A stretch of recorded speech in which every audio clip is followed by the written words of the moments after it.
What's up everyone, welcome to Ben's Car Reviews. I'm Ben and today we'll be dissecting the 2024 Toyota 4Runner. Let's get right into it with the chart. It wouldn't be a 4Runner if there weren't tons of different trim options, and once again in 2024 you have 7 to choose from, ranging from the SR5 up to the mighty TRD Pro, and prices ranging from a little over $40,000 to over $55,000. So across those 7 trims, hopefully there's a 4Runner that falls into what you're looking for looks and price point that you want as well. You have one engine only, big old 4-liter V6, 270 horsepower, 278 pound-feet of torque.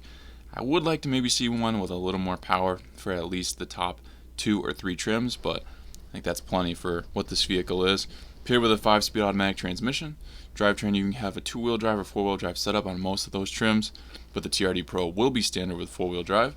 When looking at MPGs, you're going to get 16 in the city, 19 on the highway.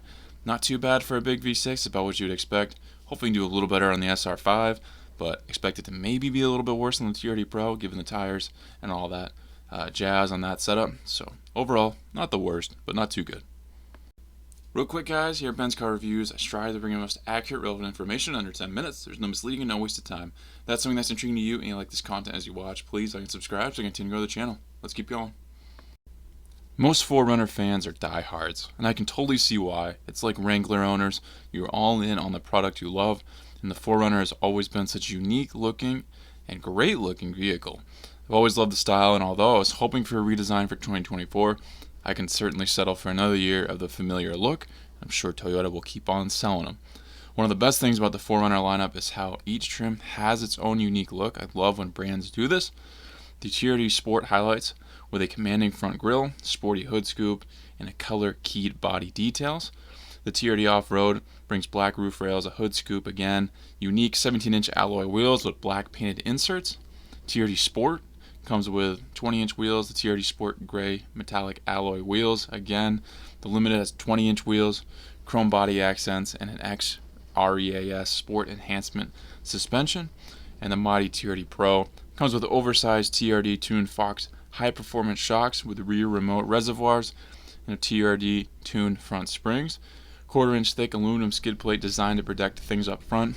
17-inch alloy wheels wrapped in Nitto Terra Grappler all-terrain tires. And overall, such rugged looks and cool looks with that. The TRD Pro really is, a cool vehicle to see on the road. Obviously, among with the ranges of looks, there's also a major range of capability beyond that, beyond the engine performance. Yes, they're all equal when it comes to horsepower and torque, but depending which trim you get, you're going to get different capabilities out of your 4Runner. You get standard LED lights all around, including fog lights on all trims, which is great to see. I love the designs on the lights for the 4Runner. You always know it's a 4Runner coming towards you, and I love when a vehicle has that look. Underbody protection for the engine and front suspension on all trims. Roof rails are standard, and the TRD Pro gets a roof rack. Color match rear spoiler on all trims. Power rear window, which you never really seem to see these days, so that's a nice touch. Up to 5,000 pounds towing capacity, weighs up to 6,300 pounds. It's 190.2 inches long, 71.5 inches tall.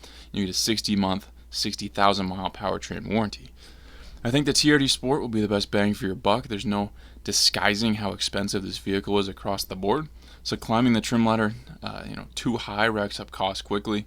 The TRD Sport gives you the same engine, transmission, MPGs, 4-wheel drive capability.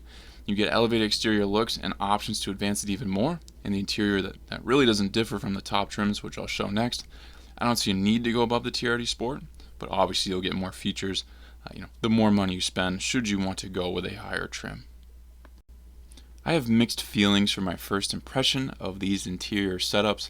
As cool as I think they also seem so dated to me.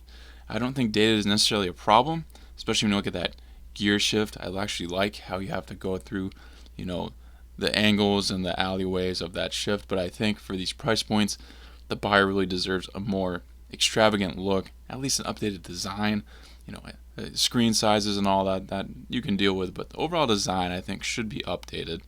The 4Runner is pretty big. Standard seating is 5 people, but you can get up to 7 if you would like. There's an 8-inch multimedia touchscreen on all trims, Apple CarPlay, Android Auto, thank goodness. All trims also get the same Optitron instrumentation area with a multi-information display. There's an available 15-speaker JBL premium audio system, available power tilt and slide moonroof, available heated and ventilated front seats, dual zone climate automatic control. Obviously, a lot of these you're going to not get on the base trims. You're going to have to go higher up to get them. Seating materials range from fabric to soft text material to perforated leather. The Limited has wood-inspired accents used throughout the interior, like the dash and the shift knob. It really gives it a classy look. And fitting, kind of that seemingly is the luxury trim here, luxury themed. And it kind of hits the nail on the head. Toyota Safety Sense for some great driver's assist safety and technology features, and more available, the higher you option, like a panoramic view monitor. Overall, I think there's really nothing to dislike too much here, but there's also not a lot going on. Nothing that's particularly jaw-dropping. If you're looking for a super fancy interior and modern interior with tons of amenities that you're going to love, this probably isn't the SUV for you. But if you just want a vehicle that has capability, looks great on the outside, gets you from point A to point B, you don't care about all that stuff, then this is probably just fine for you. Interview guys, if you're in the market for a vehicle like this, heading into 2024 here, the obvious comparisons are seemingly, the Jeep Wrangler and now the Ford Bronco, but you could definitely also compare those to, a Kia Telluride, maybe even a Jeep Grand Cherokee. As far as what it delivers for capability of, seating, inside space, stuff like that. Exterior design, what the body looks like, certainly the Wrangler and the Bronco, but this could go up against a lot of things. So definitely take your time when looking at comparisons. Obviously, this is probably going to be at the more expensive end of the spectrum of what you're looking at. If this is specifically what you want, these trims are going to run you up pretty high, but really not that much higher across the board. Vehicles are just expensive these days. So if this one seems like a lot, don't expect the other ones to be far behind, if not more. Brands really make you pay for what you get now, which is a shame, but it is what it is. Nothing we can do about it. But if you're looking to get this 4Runner heading in 2024, it's tried and true. It's been around forever. It's going to be a solid vehicle for you. In some cases, they often seem indestructible. I've read a lot of cases where people are like, I don't know how my 4Runner is still running, but it is, and that's great. So this is what you're looking for. It should be great for you. Hope this video laid things out and clear way for you guys. Thank you for watching this Ben's car review. Please subscribe if not already. If you have an idea for a future review, drop in the comments and I'll see what I can do. If you'd like to become a member of the channel, I have that option now. Check that out and join if you'd like, and I'll catch you on the next Ben's car review.